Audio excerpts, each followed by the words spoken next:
दोस्तों, ये जो कहानी आज मैं आपको सुनाने वाला हूँ, ये कहानी आपकी जिंदगी बदलने की हिम्मत रखती है। बस शर्त यह है कि आपको इस कहानी को थोड़ा ध्यान से सुनना पड़ेगा। तो कहानी है एक हिरन की। एक बार एक हिरन जंगल में पानी की तलाश में घूम रही थी, भटक रही थी, इधर से उधर। बहुत प्यास लगी थी उस हिरन को, बहुत देर से भटक रही थी पानी की तलाश में, लेकिन उसे पानी कहीं पर भी नहीं मिल रहा था। थोड़ी देर जंगल में इधर उधर और भटकने के बाद वो हिरन एक पेड़ के नीचे बैठ जाती है, एक झाड़ के नीचे बैठ जाती है। तो उतने में उसे पानी की नदी की आवाज सुनाई देती है। तो हिरन झाड़ के नीचे से उठकर फौरन वो पानी की आवाज की तरफ आगे बढ़ती है। तो वो जो देखती है उसके सामने एक बड़ी सी नदी। तो जैसे ही वो हिरन उस नदी को देखती है तो बहुत खुश होती है, मानो उसे डबल से कोई जिंदगी मिल गई है। नहीं, वो फौरन दौड़ते हुए उस नदी के पास जाती है और जैसे ही पानी पीने के लिए अपना सर नदी में झुकाती है तो उसकी नजर अपने राइट पर पड़ती है। वो जैसे ही अपने राइट में देखती है तो उसे शिकारी नजर आता है, हाथ में तीर लिए हुए निशाना तानकर खड़ा हुआ। फिर जैसे ही उस हिरन की नजर अपने लेफ्ट में पड़ती है तो उसे एक शेर नजर आता है झाड़ियों के पीछे। अब हिरन पानी वानी सब भूल जाती है,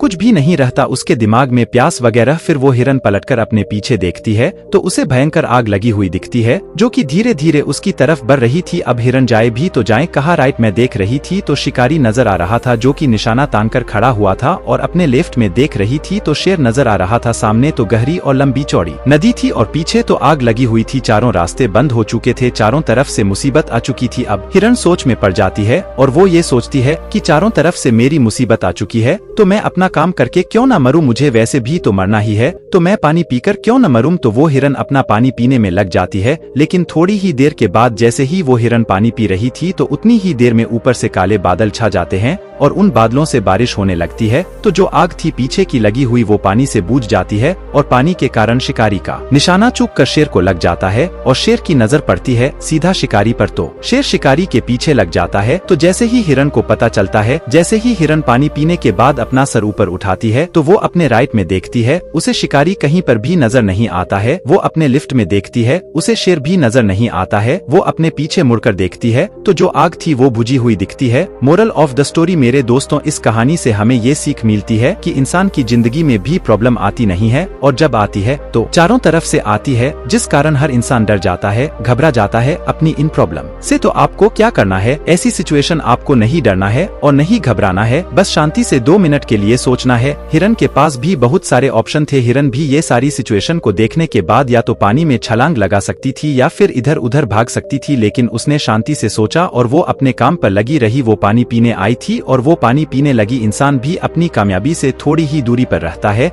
लेकिन उसे मुसीबतें दिखनी शुरू हो जाती है। घर की प्रॉब्लम, पैसों की प्रॉब्लम, जिसके कारण वो कुछ नहीं कर पाता है, घबरा जाता है, डर जाता है। लेकिन आपको नहीं घबराना है, नहीं डरना है, बस आपको अपने काम पर बने रहना है। मेरे दोस्तों, उम्मीद करता हूँ आपको ये कहानी पसंद आई होंगी। तो ये मत सोचना कि ये दुनिया क्या कहेगी, कर गए तो एक दिन ये दुनिया तुम्हें देखेंगी।